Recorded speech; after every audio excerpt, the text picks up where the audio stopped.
Uh, Hey, hey everyone, greetings. It's Naomi Wolf of Outspoken and Daily Clout.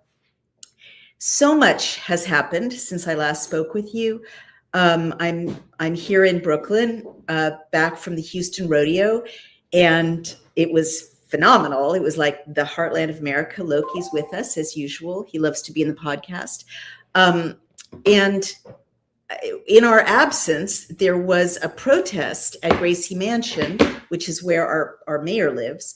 And it was it was very provocative. It was a pig roast, as I understand it, which I don't approve of. Don't provoke other religions, but it's First Amendment protected speech. You can protest in any way you want in America if it's nonviolent. And Jake Lang, who's a provocateur, I believe a January 6th personality as well, was present, and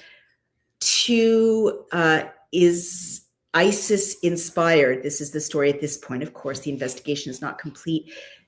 Two young men, late teenagers, allegedly from Pennsylvania, threw two incendiary devices, IEDs, packages full of nuts and bolts and explosive material into the crowd. It was a miracle that they didn't kill or injure people, perhaps even a lot of people, an absolute miracle. And I just want to shout out to the very brave NYPD who leapt over the barriers and leapt into harm's way, as the NYPD and FDNY will do, very heroically, even though they're getting very little support from this administration. So it's horrible, and even more horrible. And a third incendiary device was found nearby on 81st Street. So this is 2 months, and it's like the second terrorist attack in New York since Zoran Mamdani has been president. There's a reason I'm bringing all of this up, and it has to do with our Bible reading today. In addition, Zoran Mamdani's wife, Rama Duwaji, who is an artist, allegedly, a 8 or 9-year-old artist, grew up in Houston, then Dubai. Parents are Syrian.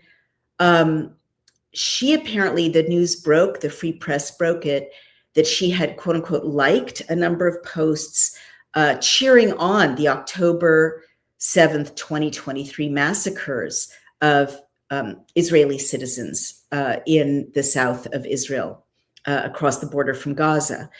And not only that, but she liked a post referring to a rape hoax, claiming that the women hostages who'd been raped and said they've been raped, and their captors said they were raped, and there's documentation that they were horribly raped. There's video and of their bodies after they'd been raped. She liked a post calling that a hoax, a rape hoax. So as a Jew myself, who lives in New York, who spent decades in New York, this is very nauseating and chilling and scary. And it's very clearly orchestrated, right? Like, it's very clear to me, and I warned you guys about all of this, that Zoran Mamdani, I wrote about this over and over during the his campaign. I saw what was coming. I tried to get the Republican establishment to care about it. I tried to get the nation to care about it. I tried to do a 3% hand count, which New York State law provides after the election, because there's no evidence Mamdani actually won, because the Board of Elections refuses to do the 3% paper ballot hand count provided by law. I tried to warn you, because it was so clear that this was going to be another puppet, telegenic young person with no prior experience, installed by these dark globalist forces who are, clearly the Red-Green Alliance, communists using radical Islam as a puppet to get to infiltrate and overwhelm the West. That was so clearly what was going to happen. And also following Sadiq Khan's London, where they got an Islamist mayor in England, and then Islamist mayors in Birmingham and all over Northern England, and mobilizing Islamist votes, and then taking over essentially the Labour Party, and now taking over the Greens, and now elevating Sharia law, and having school children in England, which is a Church of England, Christian country, state religion is Christianity in England. Children in public school in England are now being taken to bow down in mosques and pray on their knees to another faith, right? Women are being harassed. Dogs are being targeted with new legislation saying you have to have a permit to have a dog because dogs are haram. I mean, it's all escalating so quickly, the elevation of Islam and the subjugation that the Union Jack has been identified as hate speech, an extremist symbol. This is all, as I say online, memo. It's all orchestrated, it's all planned, and the goal is to infiltrate and subjugate Britain and the West by Islam, and probably with China pulling the strings behind it. And globalist allies, because the globalists are not stopping. If you look at the globalist press, the legacy media, it's all aligned with this direction of downgrading the indigenous Britons, the indigenous English and Welsh and Scottish and Irish populations, and creating legal protections for radical Islamist newcomers from very, no disrespect to Islam and the many millions of wonderful Muslim people around the world, many of whom I personally love. But this is not that, right? These are people from rural Pakistan, from Afghanistan, from places that have 7th century values around women and children, and rights and the individual. It is a violent, regressive, anti-woman, anti-individualist regime. I don't think it's representative of the best of Islam, of course, but that's who's being imported, right, by the millions in Western Europe and now in North America. Beachheads in Texas, Virginia, we have extremist Islamists running for office. It's now, and New York, right? It's now unfolding according to plan. So all this happened over the weekend in New York. And honestly, as a Jew, it's pretty scary to come back to New York, right? Let alone as a Jew critical of this regime. But I really think this preamble is relevant to what we're going to read today. We're picking up today with the Geneva Bible, the 1560 Geneva Bible, Numbers 2022, the Founders Bible, Jefferson's Bible, the Puritans Bible, because what's really clear is that it's not like we're in a time, it seems like we're in a time of escalating religious conflict, right? Conflicts that I thought we left behind in the 17th century in the West. But what's really being sharpened is the need to say where you stand. And I think, America is a city on a hill, which doesn't have a state mandated religion. That's our great blessing. That's why we're the most religious country in the West, because we don't have a state mandated religion. And I think we're being challenged in America to defend our culture and our values against this kind of 7th century hegemony and Marxist hegemony as well, and defend our status as a place where there is no state religion. All people have freedom of conscience, and no religion is targeted. We don't use violence to enforce our religious beliefs. It's a challenge, but what we're reading about today is very, as I said, very germane, very relevant. We haven't crossed the border into the land of Israel, right? It's been like 3 books of Moses, and we're still, the children of Israel are still at the southeastern corner of the land of Israel. They haven't crossed over. They've been disobedient. They've been disrespectful. They've been annoying God all the time, complaining nonstop. pardon my French, but bitching and moaning. They don't like the food God provides. They don't like the water sufficiency God provides. They miss, Bob Vill says, based as always, Naomi, thank you. They miss slavery, right? Which is the thing God hates above all. Well, that and idolatry. They keep saying, Egypt, yeah, we were slaves in Egypt, under idolaters, but big deal. We had delicious food. We knew where our food was coming from. It was comfortable. We knew what was what. God does not want that relationship. We've seen this again and again in this reading of the 1560 Geneva Bible and the Bible in Hebrew.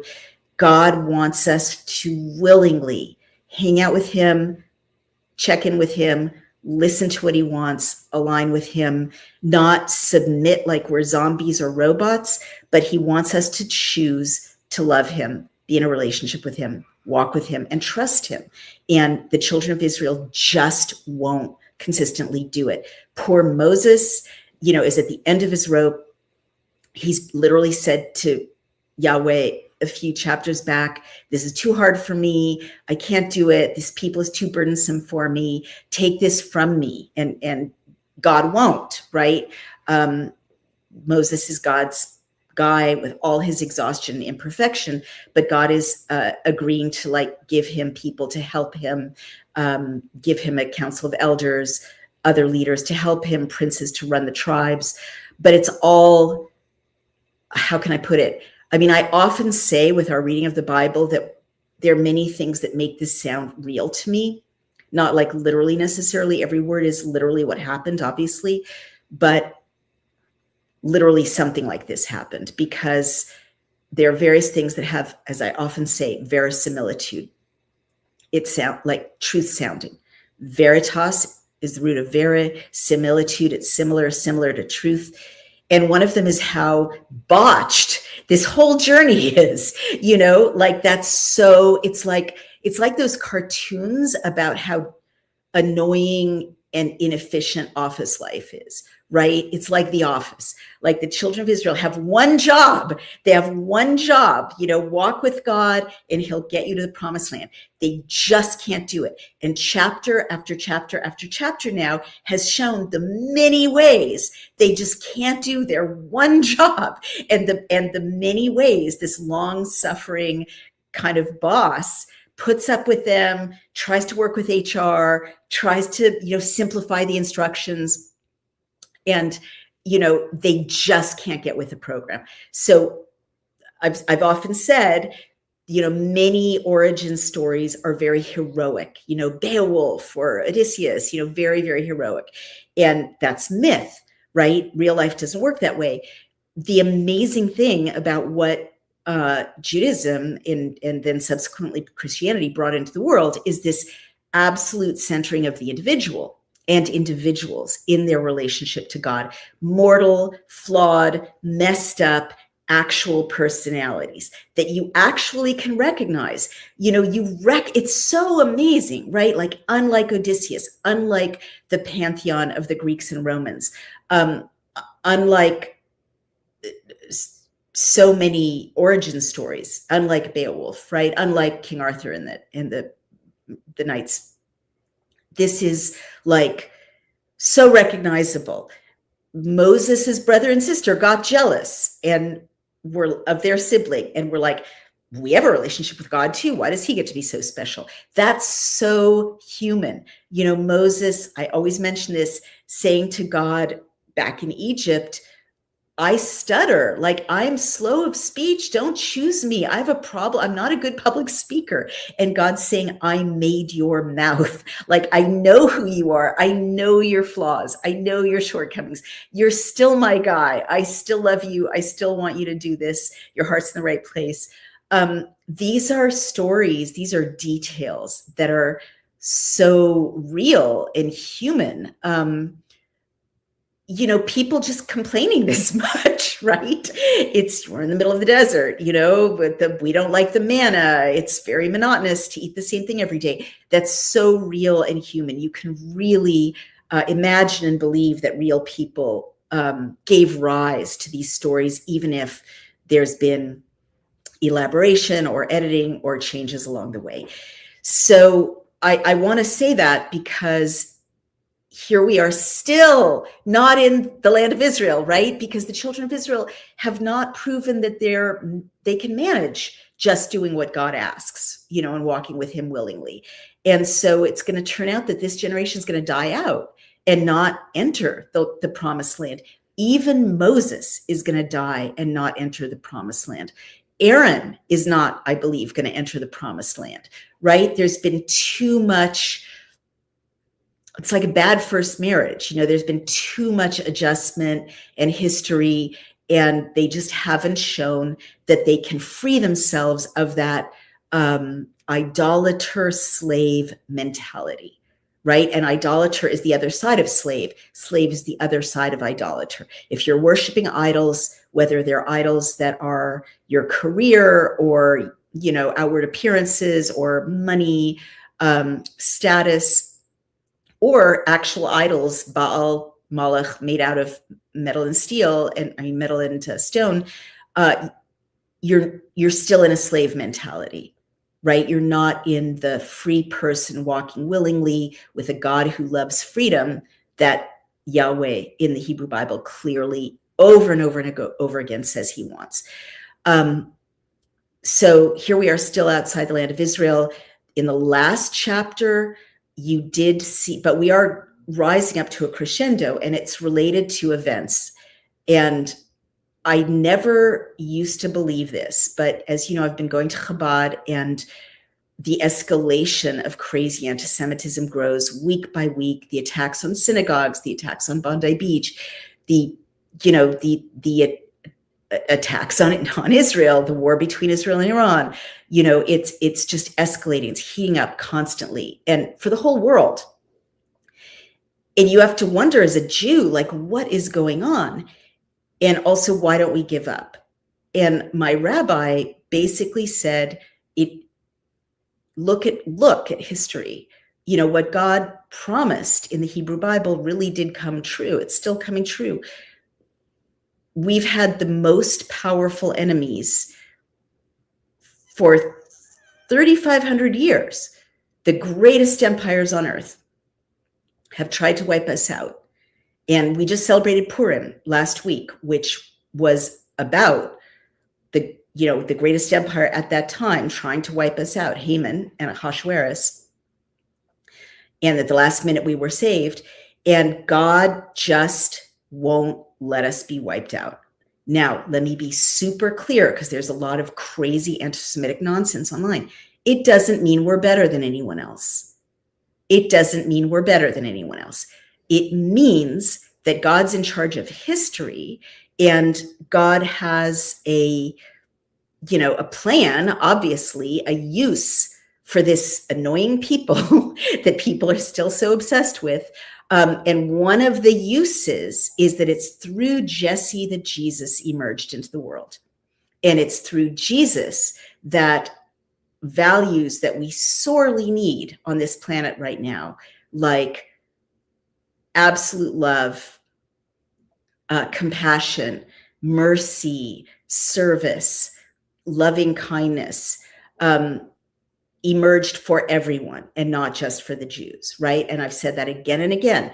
The children of Israel were God's kind of template, for creating a relationship, a monotheistic relationship to him in the law, which is so essential in his law. And then after he worked with that for a while, he always said, out of Jesse, out of David, out of this tribe of people, there's going to come a redeemer. And, through Jesus, through Yeshua, that really happened. And people who disdain the Jewish roots of Jesus are really making a big mistake. But through the Jewish tradition, the Jewish ancestry, Jesus did emerge into the world 2,000 years ago. And through that, as God promised, the nations of the world were blessed. And I really think that the Judeo-Christian faiths are being tested right now. Islam can always kind of join, the Abrahamic religions and join those values of peace and compassion and respect for the individual. But right now that's not happening, right? Right now there's a split going on. So I just want to note that no matter what, it's weird, right? That a people has survived 3,500 years of the greatest nations on earth trying to wipe them out. And it does make you think this is strange and doesn't really make rational sense. Maybe God really does have a plan for them.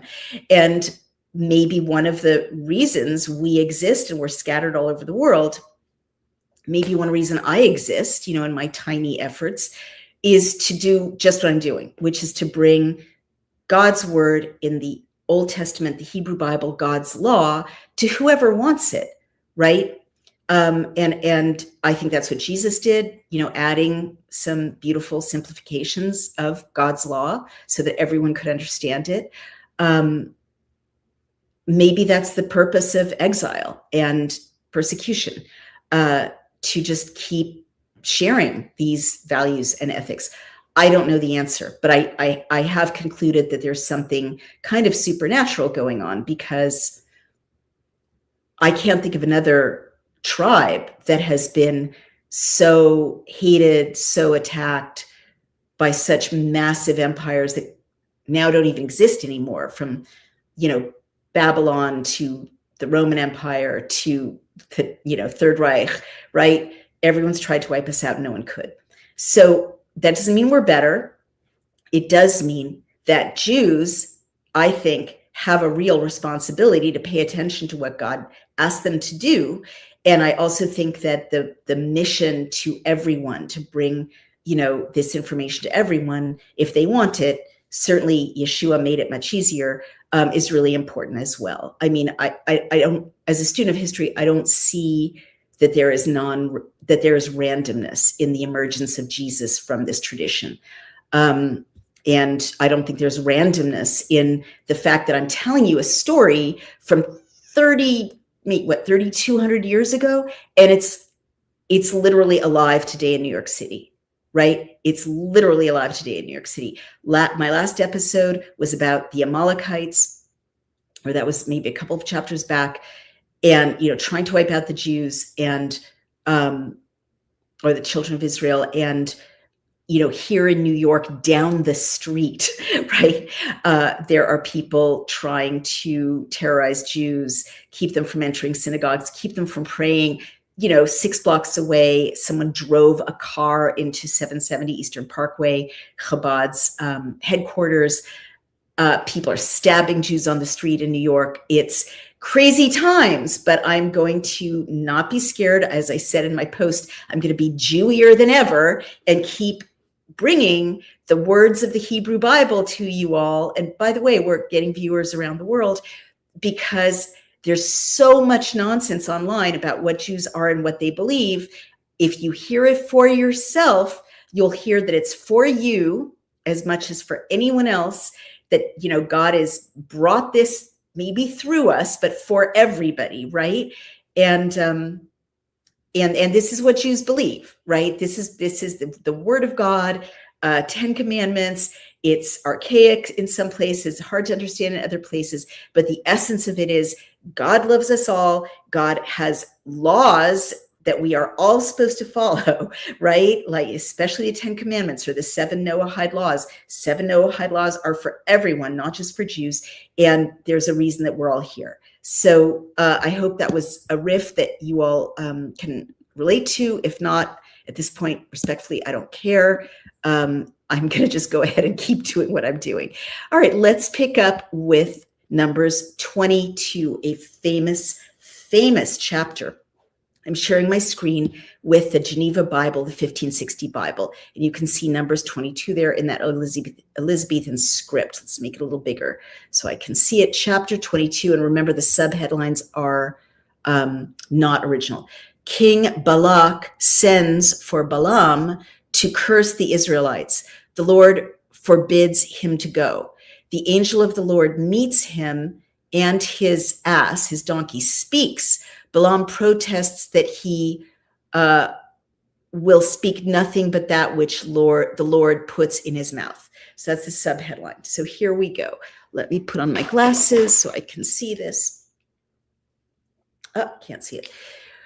After the children of Israel departed and pitched in the plain of Moab on the other side of Jordan from Jericho. Now Balak, the son of Zippor, saw all that Israel had done to the Amorites. And the Moabites were sore afraid, very afraid of the people, because they were many, and Moab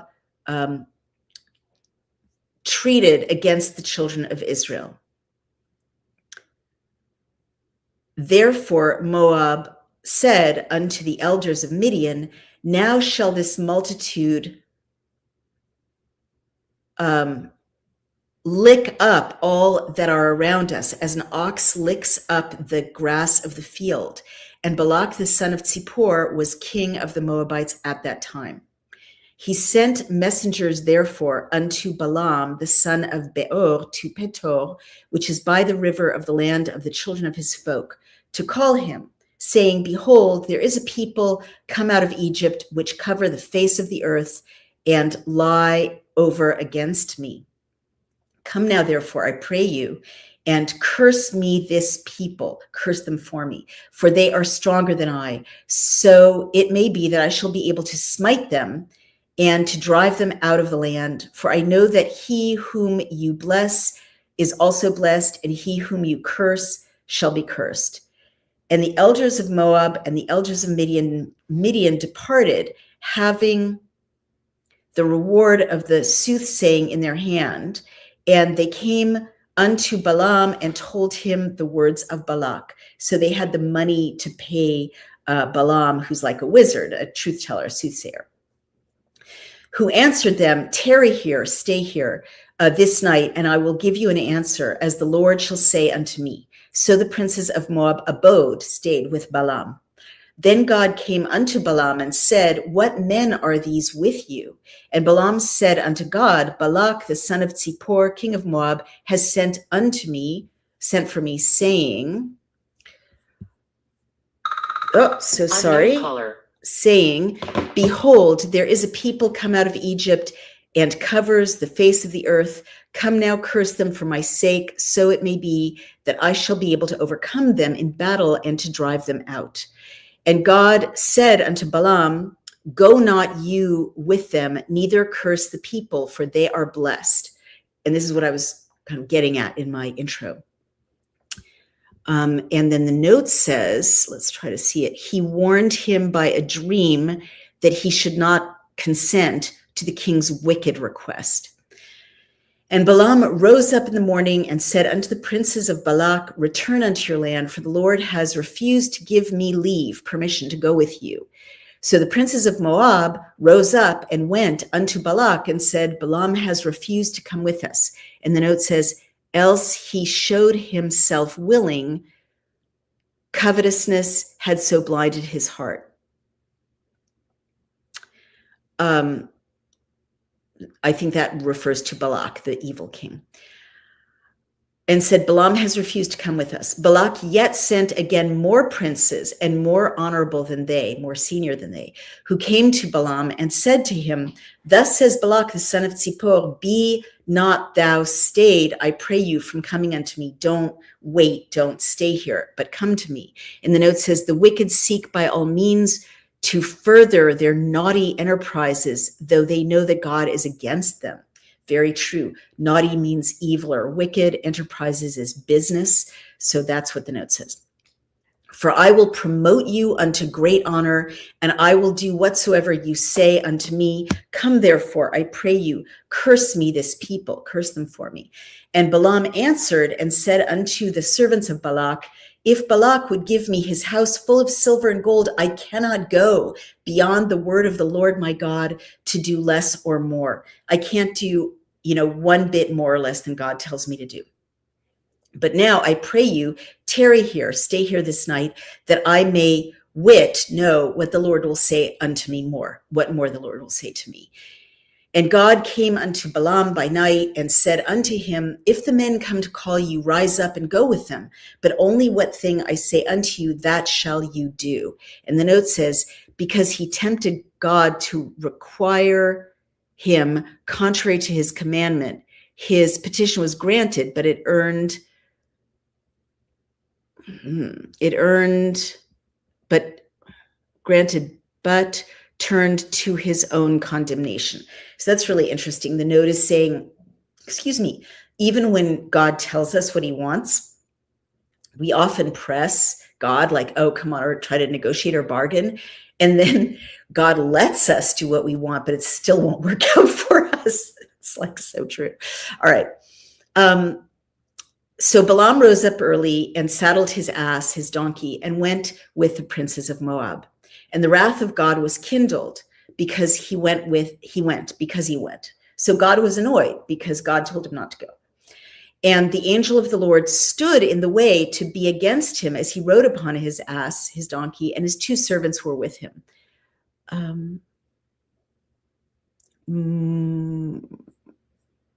I cannot read that. Moved rather with covetousness than to obey God, is what the note says.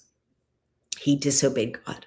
And when the ass, the donkey, saw the angel of the Lord stand in the way and his sword drawn in his hand, the ass, the donkey, turned out of the way and went into the field. But Balaam hit the ass to turn her in the way. Again, the angel of the Lord stood in the path of the vineyards, having a wall on the one side and a wall on the other. And when the ass saw the angel of the Lord, she thrust herself unto the wall and dashed Balaam's foot against the wall, wherefore he smote her again. He hit her again. Then the angel of the Lord went further and stood in the narrow place where there was no way to turn, either to the right hand or to the left. And when the ass saw the angel of the Lord, she lay down under Balaam. Therefore Balaam was very wrath, very angry, and smote the ass with a staff, hit her with a stick. Then the Lord opened the mouth of the ass, the donkey, and the note says, gave her the power to speak, and said unto Balaam, what have I done unto you that you have smitten me, hit me now 3 times? And Balaam said unto the ass, because you have mocked me, I wish there were a sword in mine hand, for now would I kill you. And the ass said unto Balaam, this is so heartbreaking. Am not I thine ass? Am I not your donkey, which you have ridden upon since your first time unto this day? Have I used at any time to do thus unto you? Who said nay?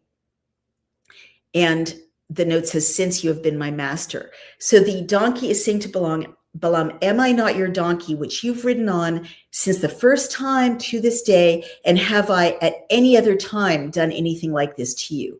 And then Balaam had to say no. So the ass and Balaam are having a conversation in words. And the ass can see the angel and Balaam clearly cannot. And the Lord opened the eyes of Balaam, and he saw the angel of the Lord standing in the way with his sword drawn in his hand. Then he bowed himself and fell flat on his face. And the note says, for whose eyes the Lord does not open, they can neither see his anger nor his love. Wow, that's profound. And the angel of the Lord said unto him, wherefore, why have you now smitten your ass 3 times? Behold, I came out to withstand thee, because your way is not straight before me. So the angel of the Lord is saying, why have you hit this poor donkey 3 times? Look, I came out to stand opposite you because you're not supposed to go directly ahead. I oppose it. And the note says, both your heart is corrupt and your enterprise, your undertaking is wicked. But the ass saw me and turned from me now 3 times. For otherwise, if she had not turned from me, surely I had even now slain you and saved her alive. If she hadn't turned away, I would have by now killed you and saved the donkey. So literally, the angel is saying, the donkey just saved your life, brother, and you're hitting her. Then Balaam said unto the angel of the Lord, I have sinned. For I knew not that you stood in the way against me. Therefore, if it displease you, I will turn home again. But the angel said unto Balaam, go with the men, but what I say unto you, that you will speak. So Balaam went with the princes of Balak. And the note says, because his heart was evil, his charge was renewed that he should not pretend ignorance. Wow, that's really interesting. So God renews his journey, which God disapproves of and objects to, so that he can't pretend not to know how wicked his undertaking is. Isn't that interesting? Think about that. I think we all should think about that next time we are scampering along in a direction we know we want, but that God doesn't want for us. Sometimes, impediments are put in our path and we resent them. Maybe God is saving us from ourselves. Sometimes impediments are withdrawn and we think, woo, I get to do this bad thing I know I want to do. Maybe God's letting us do it so we'll learn, so we can't pretend not to know how bad it is. That's really scary. All right, but important. And when Balak heard that Balaam came, he went out to meet him unto a city of Moab, which is in the border of Arnon, even in the utmost coast, near the place where the Israelites camped, says the note. Then Balak said unto Balaam, did I not send for you to call you? Wherefore, why came you not unto me? Am I not able indeed to promote you unto honor? Can't I recompense you for your journey and give you status? And Balaam made answer unto Balak, lo, I am come unto you, and can I now say anything at all? The word that God puts in my mouth, that shall I speak. And the note says, of myself I can speak nothing, only what God reveals, that will I utter, seem it good or bad. So Balaam went with Balak, and they came unto the city of Chuzot. Then Balaam offered bullocks and sheep, and sent of them to Balaam and to the princes that were with him. And on the morrow Balak took Balaam and brought him up to the high places of Baal, that thence he might see the utmost part of the people. And the note says where the idol Baal was worshipped. So I'm going to stop there, even though it gets very exciting. And there's another chapter which says what happens next. But you can come tomorrow. I'm going to try to read 6 days in a row, which has been put on my heart as that which I must do, taking the seventh day as a Sabbath. So it won't be 6 days in a row. It'll be Monday to Friday, and then we'll take a break, and then we'll pick up next Sunday. But that's very exciting and very meaningful. So now let's go to the Hebrew Bible. And oh boy, lots of questions.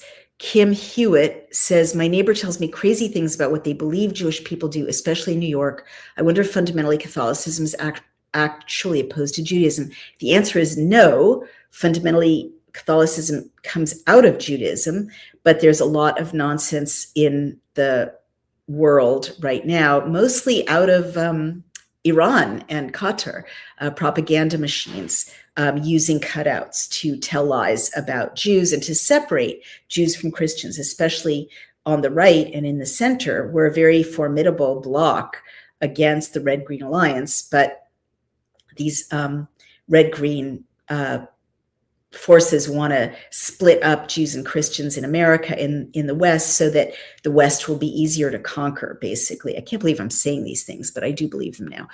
She also says, absolutely love Israel and Jewish people. I'm a follower of Jesus, and as his birth and death was prophesied in the prophetic books, his coming again will come true as well. God is good. That's for sure. And I don't know, as a Jewish lady, exactly who Jesus is, though, as you know, I did have an experience of encountering him. I wrote about it and love him. And my read for me is that he's a way for all this to be more easily available to everyone, and kind of a God's way to condense it all into one person. Right. to make it easier. Oh, Rose Kelleher, thank you. That you really do bring these beautiful biblical scenes to life. God bless you, Naomi and Brian. That's so sweet. Honey, you get a God bless you too. Brian's in the next room. And he says, woohoo. Thank you, Rose Kelleher. That really means a lot to me. It really means a great deal. Wesley Curry has a lot of trolley comments, and you deny he is God and cannot speak for him. I guess you're talking about Christ. These are the words that God, Jesus Christ, spoke to you. Well, so respectfully, I'm reading the Hebrew Bible, which was compiled millennia before, or at least more than a millennium before Jesus Christ was born. And I don't deny he's God to people who want to believe he's God. He's God. God is God to us, right? We Jews are told very clearly, thou shalt have no other gods before me. So I personally think that Judaism and Christianity are in alliance and side by side, that they work side by side essentially. But I also don't, like we've talked about the word Mashiach, Messiah, right? I don't know that he isn't the Messiah. Mashiach means anointed. And there are many people in the Hebrew Bible who are anointed. So maybe as a Jew, I can accept that he's an anointed son of God. That's very possible. I mean, I definitely encountered a divine being when I had this experience of someone I identified as Yeshua. But I personally subjectively didn't experience that he was God. I didn't. I can't say that I did, but I think God manifests differently. There's a beautiful poem I read when I was a teenager that said that God basically finds us wherever we are, and that maybe he comes to you as Jesus Christ. Maybe he comes to me as Yeshua. Maybe he comes to, other people in other ways. I mean, obviously God came to people before there was monotheism, right? God created us. So I think he finds a million ways to speak to us. But I don't think it's helpful. Here's what I think is helpful. I think all the major religions that have merit, certainly that descend from the Abrahamic tradition, say at the heart that love and justice are the most important things.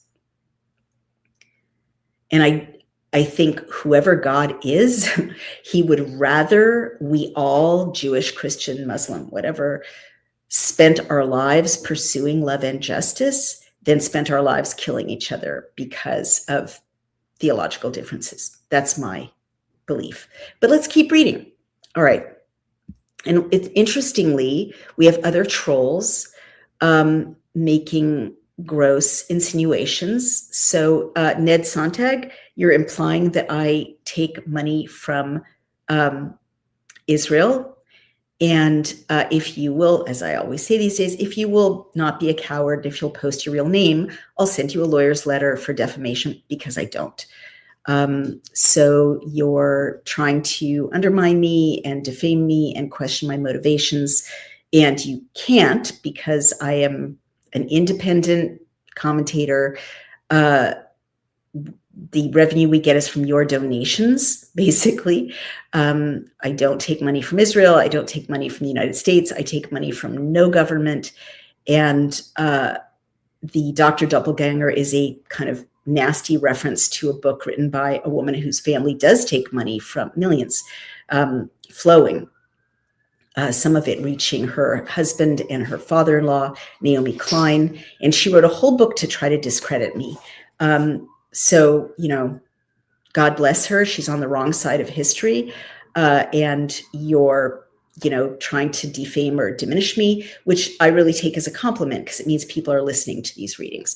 All right, let's move on to see what the Hebrew says and if it says anything different. And I'm going to share the screen, and I won't read the whole chapter, but let's see if there's anything wonderful. Vayis'u, and they traveled, Bnei Israel, the children of Israel, Vayachanu, and they camped, Be'arvot Moav, in the deserts of Moab. Arava is like a wasteland. Me'ever, wow, Le'yarden Yarecho. I'm saying wow because here's some more of that miraculous poetry. Be'arvot Moav me'ever. Arava, the root is Ayin Resh Vet, and that's wastelands. And then Moav is Moab, and then Me'ever is across, but the root is Ayin Vet Resh. So it's the same root as wastelands with two of the letters reversed. So it's like a mirroring of the word, or a near mirroring of the word. And this is one of those examples. I hope you see this as miraculous as I do, that kind of doesn't make sense unless this is sacred scripture, because how would you have that word play unless you're a sublimely gifted poet? But there's like a word puzzle within this sentence. La Yarden Yaricho. Vayar Balak ben Zippor. And he saw, Balak, the son of Zippor, et kol asher asa Israel le-Emori, everything that Israel did to the Amorites. Veyagar Moab mifnei ha'am, and he was terrified, Moab, from in front of the face of the people, me'od, very much, kirav hu, because they were very great, veyakatz Moab, and Moab was disgusted, mipnei bnei Israel, in front of the face of the children of Israel. Vayomer Moav el ziknei Midian, and he said, Moav, to the elders of Midian, Ata, now, yelachachu hakahal et kol svivotenu kilchoch hashor et yerek hasadeh. Now this assembly will eat up everything around us as the ox eats up the greens of the field. Uvalak ben Zippor melech leMoav ba'et hahu. And Balak, the son of Zippor, was king of Moab at that moment, literally. V'yishlach, and he sent malachim. Now this is another beautiful word play. What is a malach? It's a messenger. What else is a malach? You remember what else a malach is. It's an angel. So this is a story, and you wouldn't get this in English, right? But you can get it in the Hebrew. I'm telling it to you. It's a story about human messengers that are the same word as divine messengers. And it mirrors the human messengers who are making a mistake, encouraging Balaam to go in the wrong direction, with a divine messenger, same sound, right? Malach, that is stopping him from making a mistake. V'yishlach malachim, and he sent malachs, messengers, el Balaam, to Balaam, ben Beor, son of Beor, Petorah asher, to Petor, asher al hanahar eretz bnei amo, the river of the land of his people, likrolo, to call to him, lemor hine am, to say, here is a people, yatsa mimitzrayim, who went out of Egypt, hine kisa, hine chisa, here they are covering et ayin, haaretz, like the eye of the land, vehu yoshev mimuli, and they are sitting opposite me, they're stationed opposite me. Vata, and now, lechana, go please, arali, curse for me, et ha'am hazeh, this people, ki atzumhu, because they are too powerful, mimeni, from me, ulai uchal nakebo, perhaps I'll be able to wage war against them, to strike against them, ve'agar shenu min haaretz, and drive them out of the land, ki yadati et asher tivarech mevorach, because I knew that he whom you bless is blessed, ve'asher taor yu'ar, and whoever you curse is cursed. And I hope you hear that active passive mirroring. Et asher tevarech, he whom you bless, mevorach is blessed, ve'asher ta'or, and whom you curse, ya'ur is cursed. I hope you're getting to hear the beautiful construction of those roots in the sacred language of Hebrew. Vayelchu ziknei Moav, and they went out, the elders of Moav, v'ziknei Midian, and the elders of Midian, uksamim biyadam, with magic charms in their hands. A kesem is a charm. A kesem is magic. I wonder how that was translated. V'yavo el Bilam, and they came to Balaam, v'daber elav dibrei Balak, and they spoke to him the words of Balak. Vayomer alehem linu po, and he said to them, lodge here halayla, tonight, ve'hishvoti etchem davar, and I'll return to you the word, ke'asher yedaber Adonai, which God will speak, elai, to me, vayoshvu Sarei Moav im Bilam. So the Moabites stayed with Balaam. Vayavo Elohim, and God came El Bilam to Bilam. Vayomar mi ha'anashim ha'ele imcha. So God came to Balaam and said, who are these men with you? Now this is one of those great dialogues in which God asks a human being a question to which he knows perfectly well the answer. So it's clearly a rhetorical question. And you remember that it's like God asking Adam, what was going on in Eden, right? Adam knew perfectly well. And God knew perfectly well. So it's really like a mother or father coming into the kitchen, and a 4-year-old has just reached into the cookie jar, eaten all the cookies, broken the cookie jar, and the mom or dad comes into the kitchen and says, what happened here? So God is saying to Balaam, who are these men with you? Vayomer Bilam el ha-Elohim, and said Bilam toward God, Balak ben Sipor melech Moav, Balak the son of Sipor, the king of Moav, shalach Eli, sent them to me. And I just want you to note the very matter-of-fact way that God talks to Balaam, Balaam talks to God talks to Balaam. Balaam knew that God would talk to him in a dream. It's like, these people are hearing the voice of God and talking to him.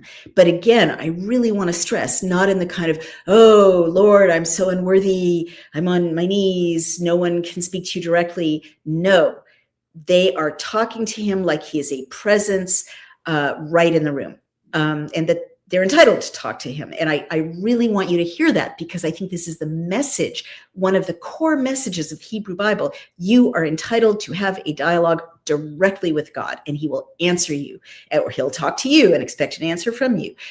This is the relationship. All right. Hine ha'am hayotze mimitzrayim. This is a quote. Here is the people that comes out of Egypt. Vayichas et ein haaretz, and they're covering the eye of the land, metaphorically, the whole land. Ata lecha kavali oto ulai uchal lihilachem bo vegerashtav. Behold, they've covered the eye of the earth. Come and curse them for me. Perhaps I'll be able to fight against them and drive them out. End quote. Vayomer Elohim, and God said, El Bilam, to Bilam, Lo telech imahem, don't go with them. Lo ta'or et ha'am, don't curse the people. Ki baruch hu, because they are blessed. And again, remember what I said in my introduction. It doesn't mean they're better. It means they have a job to do for God.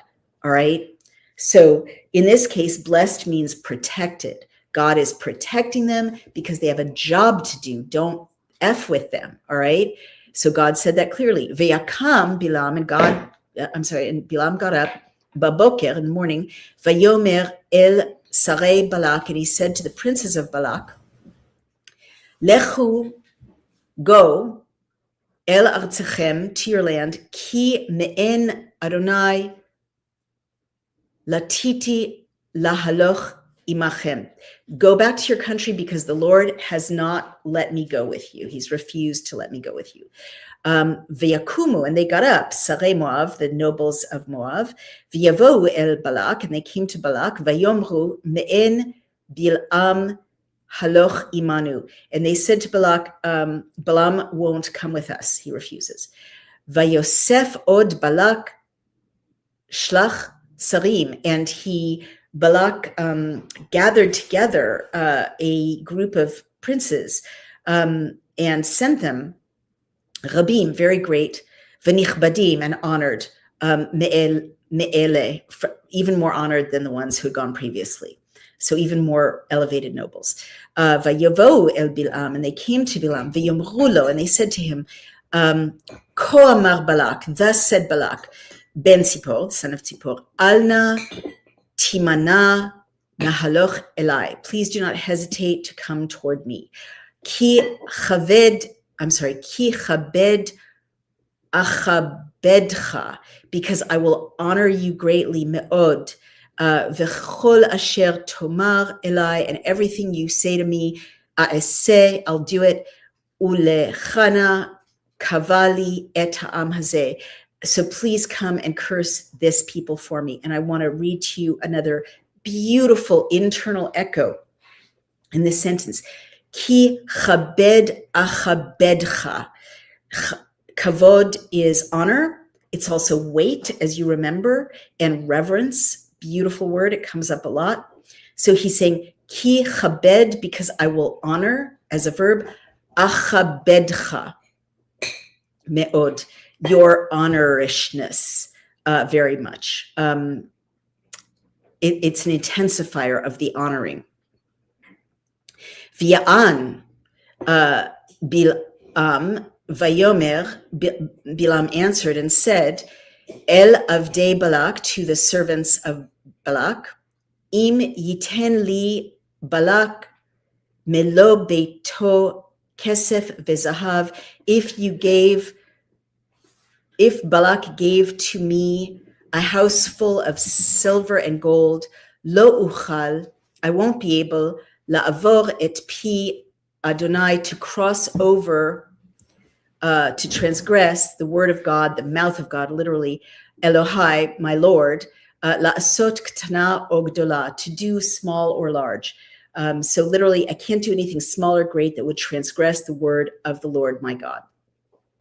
Ve'ata, and now, shvuna, please rest, settle, beze gam atem, in this, here, also you, halayla, tonight, ve'ed'a ma Yosef Adonai deber imi, and I'll let you know what the Lord will continue to speak with me.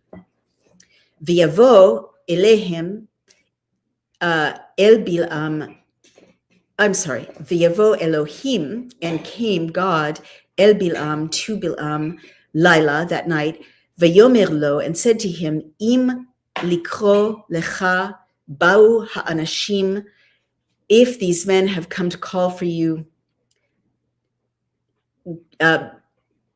kum lechitam, get up and go with them.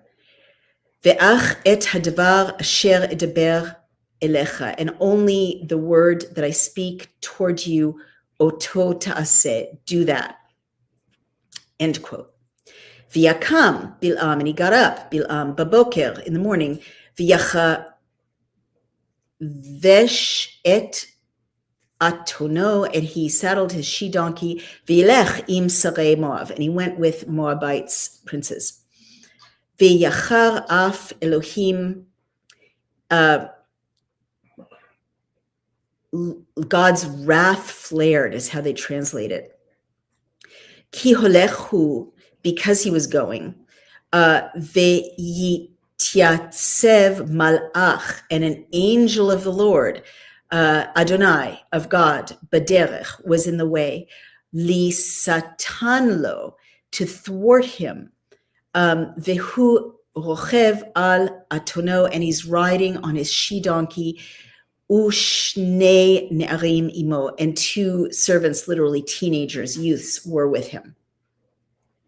Now here's that beautiful word, malach, spelled a little differently than messenger above. Malach,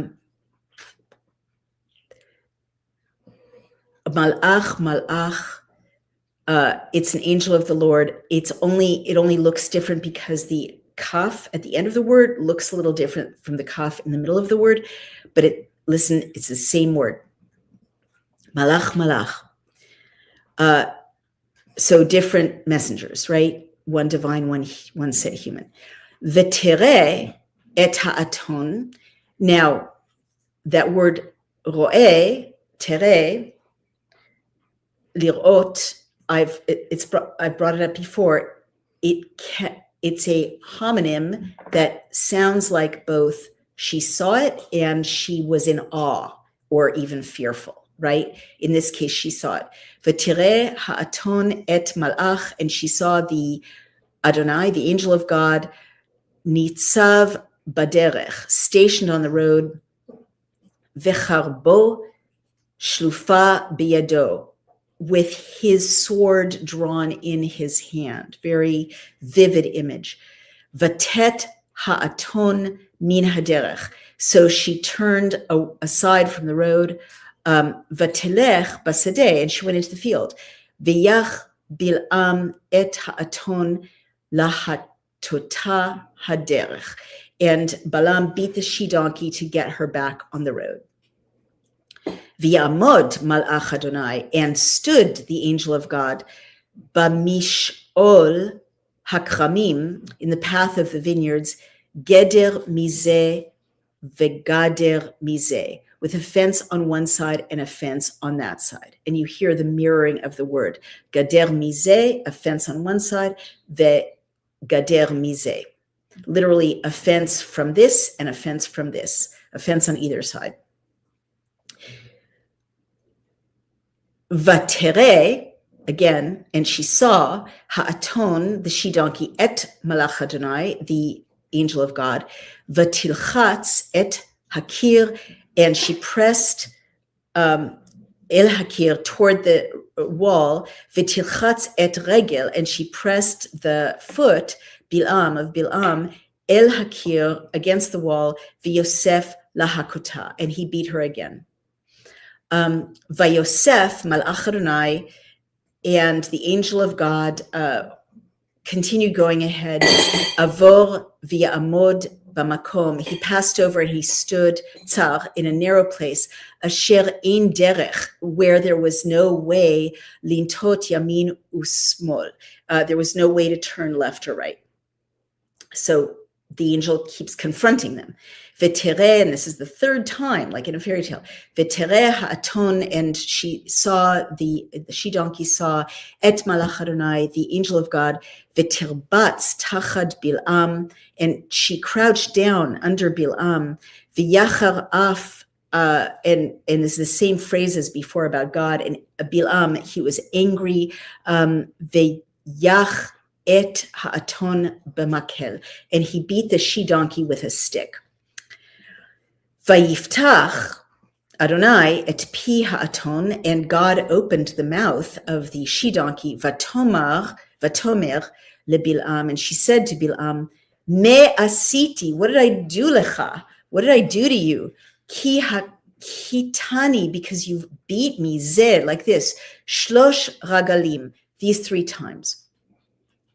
Vayomer Balaam le'aton, and Balaam said to the she-donkey, not even processing the fact that this animal was speaking words to him, ki hitalalta bi lu yesh cherev biyadi, for you have humiliated me. If I had a sword in my hand, ata, now harag tich, I would kill you. Vatomer ha'aton, and the she-donkey said to him, to Balaam, halo anochi atoncha, am I not your donkey? Asher chavta which I have ridden, you have ridden me, alai, on me, me'odcha ad hayom, since you first started, to today, hazeh hahasken hiskanti, have I thus been accustomed to do to you, la'asod lechako, like this to do to you, vayomer lo. And again, a beautiful mirroring, hahasken hiskanti, have I, that's a mirroring, have I accustomed I to do this to you, right? And he said, no. So they're having a dialogue. It's crazy. V'yagal Adonai et einei Balaam, and God opened Balaam's eyes. V'yara, and he saw, same verb as the donkey saw, right? V'yara et malach Adonai, the angel of God, nitzav b'derech, stationed in the road, v'charbo shlufa biyado, and a sword drawn in his hand, ve'yikod ve'yishtachu le'afav, and he bowed and prostrated himself on his face, literally on his nose. He bowed right down onto his face. Vayomer alav malach Adonai, and said to him, the angel of God, Alma hikita et atoncha, for what reason did you strike your she-donkey? Ze shalosh regalim, this 3 times.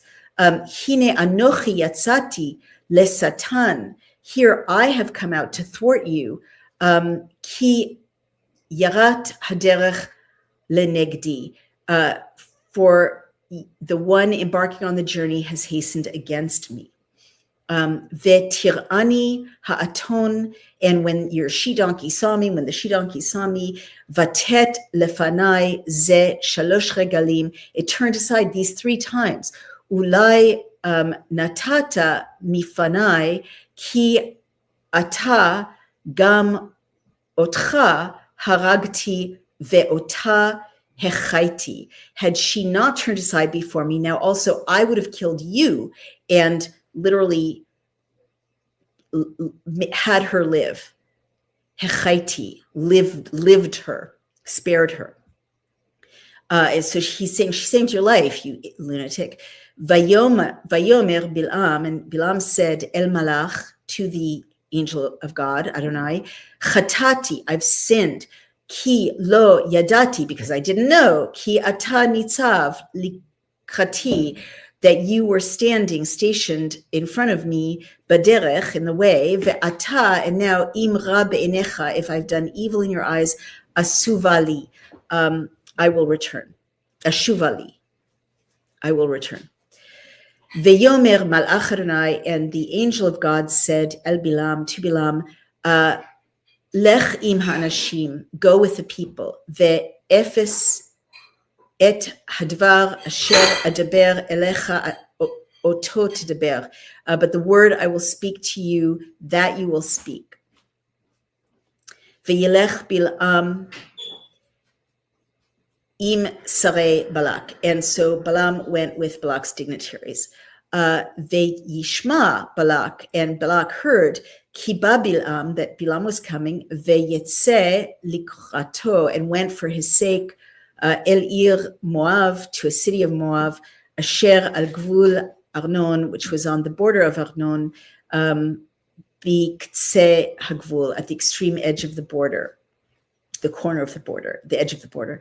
Vayomer Balak, and said Balak el Balaam, to Balaam, Halo shalachti elecha.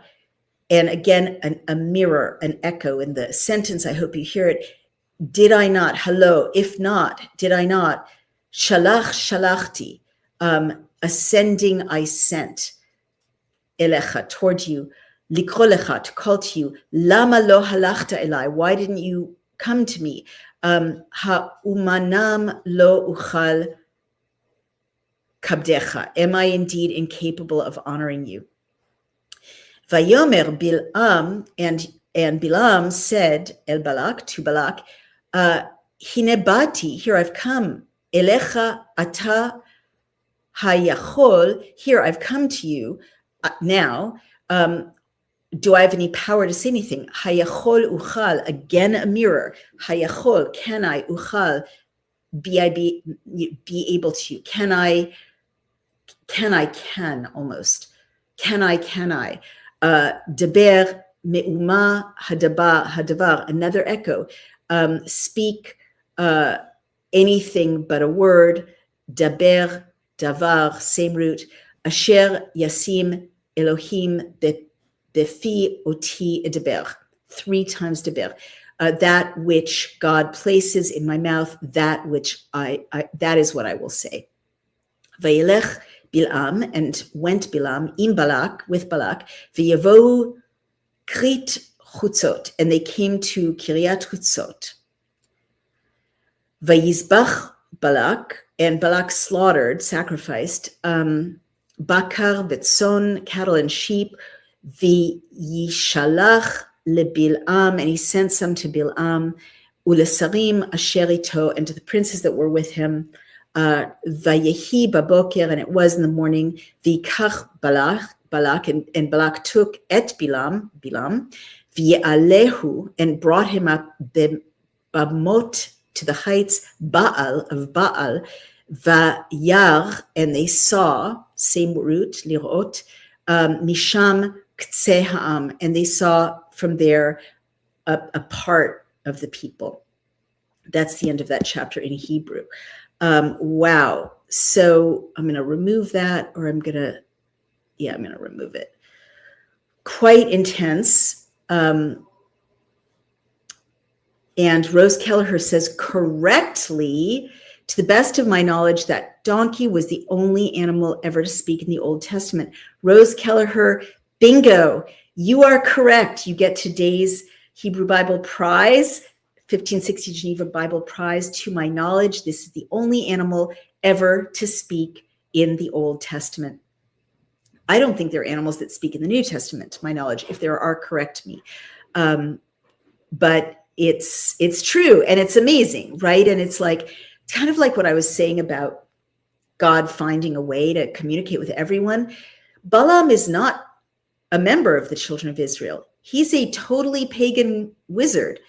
But he loves God, right? And he loves God, even though he's not part of this group of people that God has delegated for this task of getting to the Holy Land and conveying his laws to the world.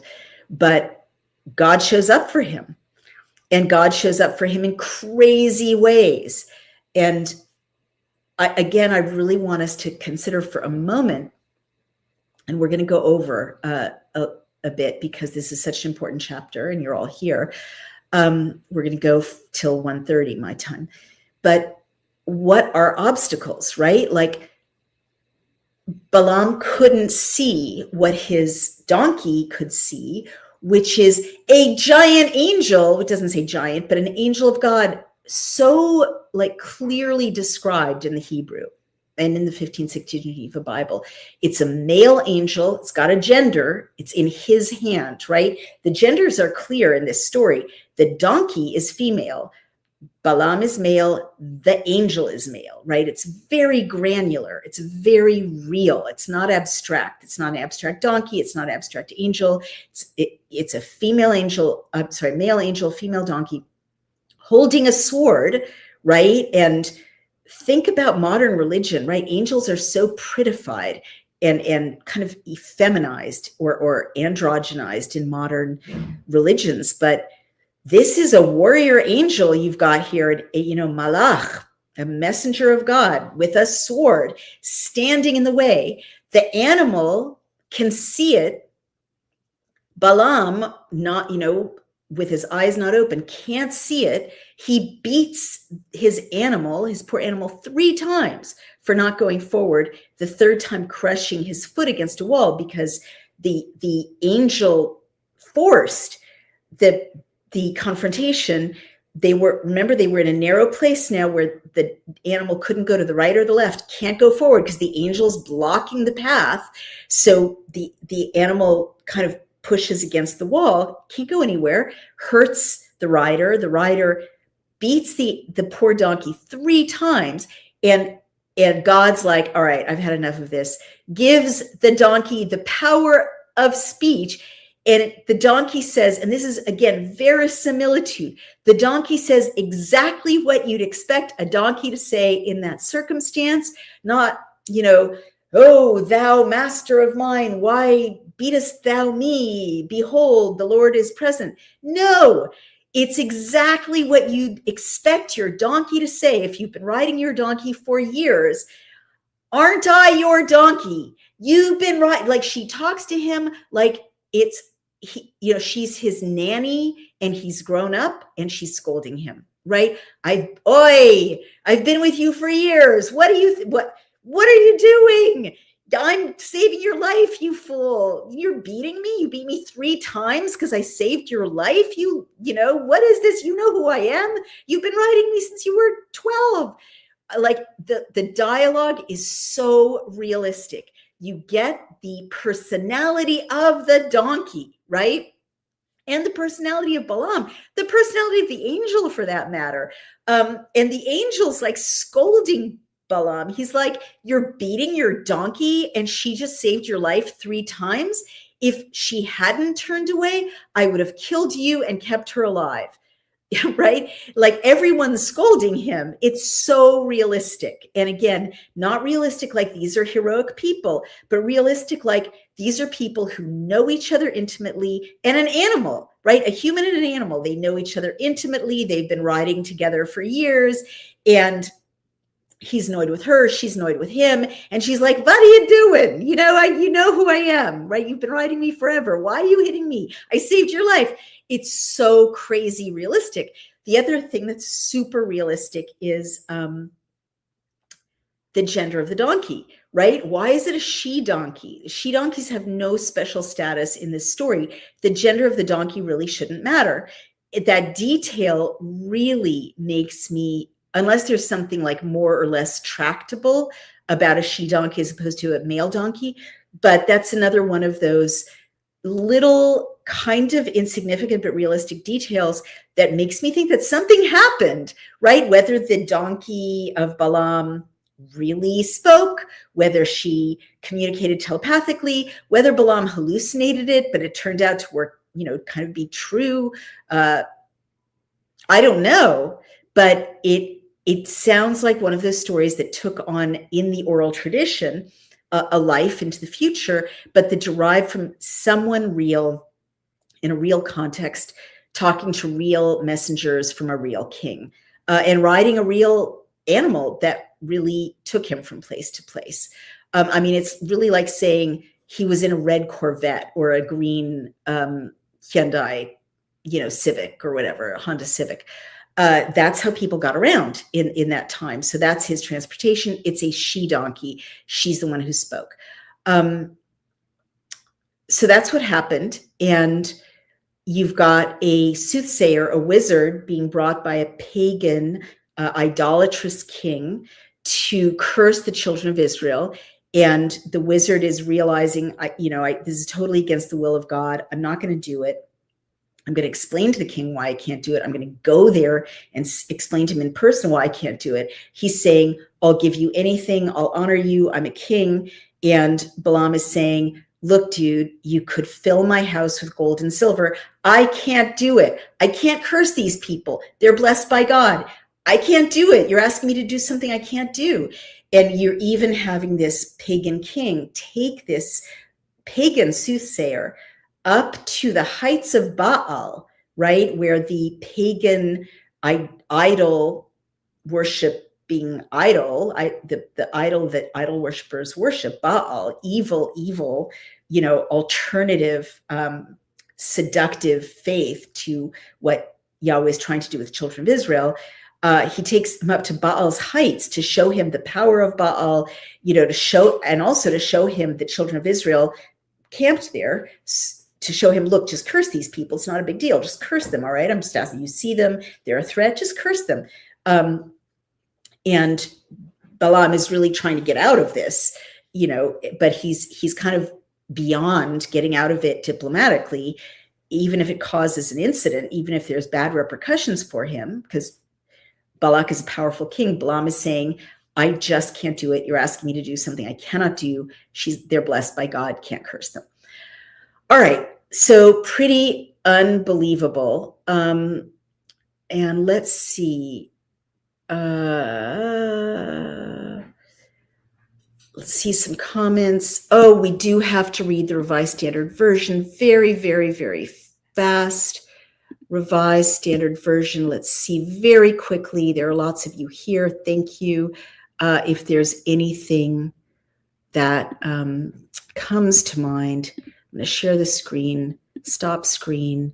Now I'm going to share the screen, share screen, Revised Standard Version. Very quickly, see. Moab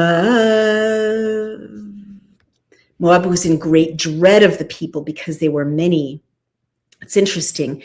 It doesn't really say dread in the Hebrew. And they sent messengers.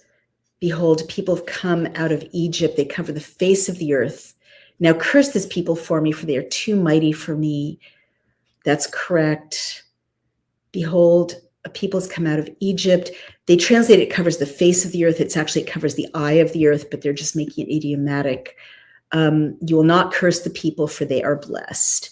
Go to your own land, for the Lord has refused to let me go with you. Balaam refuses to come with us.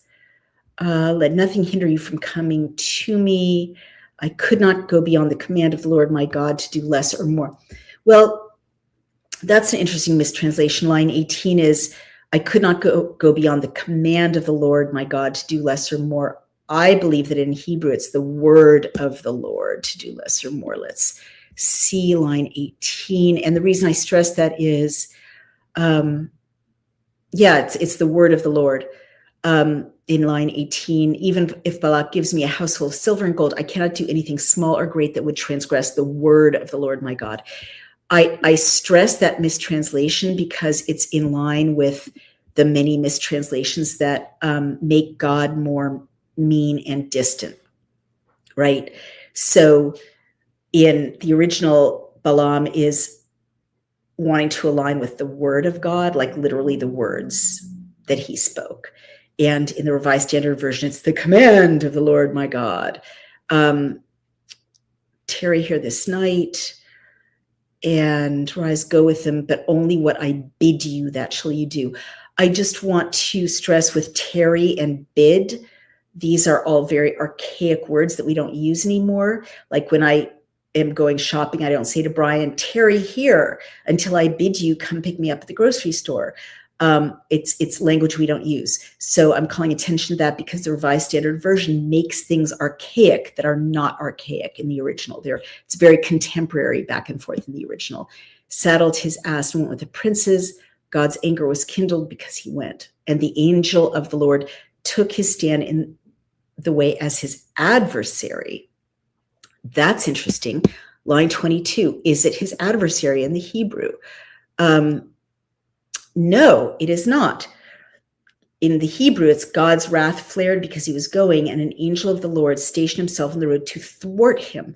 So yet again, we've got a mistranslation in the modern version that adversary is hostile. God's your enemy. God doesn't like you. God doesn't want to help you. In the Hebrew, God is trying to help Balaam. And this is so awful. And in the modern English, the angel of God has turned into an adversary of the human being, and it just isn't there. It's just someone blocking the way in the Hebrew. And the ass saw the angel of the Lord standing in the road with a drawn sword in his hand, and the angel stood in a narrow path with a wall on either side. He struck her again. That's all accurate. And the Lord opened the mouth of the ass, and she said to Balaam, what have I done to you that you've struck me these 3 times? Because you've made sport of me. I wish I had a sword in my hand, for then I would kill you. Am I not your ass upon which you've ridden all your life long to this day? Was I ever accustomed to do so to you? And he said, no, that's correct. He saw the angel of the Lord standing in the way. He bowed his head and fell on his face. That's reasonably correct. He fell on his nose in the Hebrew. And the angel of the Lord said, why have you struck your ass these 3 times? I've come forth to withstand you because your way is perverse against me.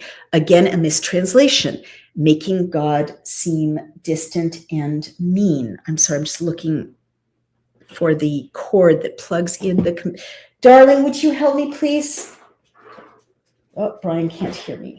I need to plug in the computer, but he has my cord, so I will make it fast.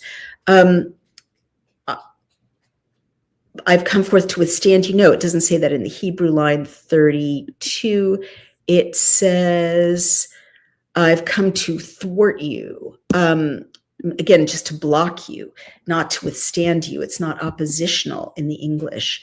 If she'd not turned away, surely now I would have slain you and let her live. Much more cruel than in the original. In the original, it's I would have killed you, yes, but sustained her alive, livened her. I've sinned. I will go back again, go with the men. Only the word which I bid you, that will you speak. That's fine. Did I not send a call for you? Why did you not come to me? Lo, I have come to you. Again, that archaism, it's not there in the original. Have I now any power at all to speak anything? The word that God puts in my mouth, that must I speak. All right. Everything there is accurate except the last line, which is they've translated, and there he saw the nearest of the people. In the Hebrew, it's, and there he saw part of the people. I don't know what significance that has, except it's not really accurate. We're done, you guys. So much to think about. Be nice to your animals. They might speak up someday and say, why have you given me this horrible dry dog food? I really don't like it. I don't like it. I like the wet dog food. Let's see. The Torah is, Kim Hewitt says, full of numeric connections to the name of God. Chuck Missler taught this in the 90s. Friends of mine are in Israel now studying the beautiful Hebrew language. Isn't it amazing? We've had like 3 or 4 mirroring sentences where the words literally mirror each other or mirror each other with slight changes in this one story about a wizard, his talking donkey, and an angel. It's metaphysically incredible. I'm going to end there. Thank you. I've set myself this challenge of doing this every day this week. I'll let you know on X when I'm going to do it. I'm going to try to do it at noon every day. May not always succeed given my schedule, but I'm going to try. And let's go ahead and read together Numbers 22 to, it's going to be 27. And we'll see what happens next to Balaam and the donkey. I love you all. And I do want to thank our sponsors very much, without whom we wouldn't be able to do this. And that's American Alternative Assets is one of them. And they are at one, I'm sorry, I should have had this called up before I even started broadcasting. American Alternative Assets. We're watching 2 global flashpoints unfold at the same time. The takedown of El Mencho has thrown Mexico into chaos, and the U.S.-Iran military tensions are escalating faster than anything we've seen in years. Here's what most people don't realize. Every time global instability spikes like this, one asset surges, and that's gold. It happened after 9/11. It happened during the 2008 financial crisis. It happened when Russia invaded Ukraine, and it's happening right now again. There's a new free report called the Global Crisis Playbook that lays out exactly what's going on and what it means for your retirement. It includes a step-by-step guide to moving your retirement into physical gold, tax-free and penalty-free, plus a 7-point checklist experts say every retiree should complete before the next crisis hits. You're not going to hear this on the evening news, but if you have a 401k, IRA, or any retirement savings, this is worth reading. Download it free at cloutgold.com or call 855-803-GOLD to get your copy mailed to you. That's Clout Gold, 855-803-GOLD, cloutgold.com or 855-803-GOLD. And let me ask you something else. When a big IPO hits the market and jumps 30% on day one, who really made the money? Because after 45 years in the markets, here's the truth.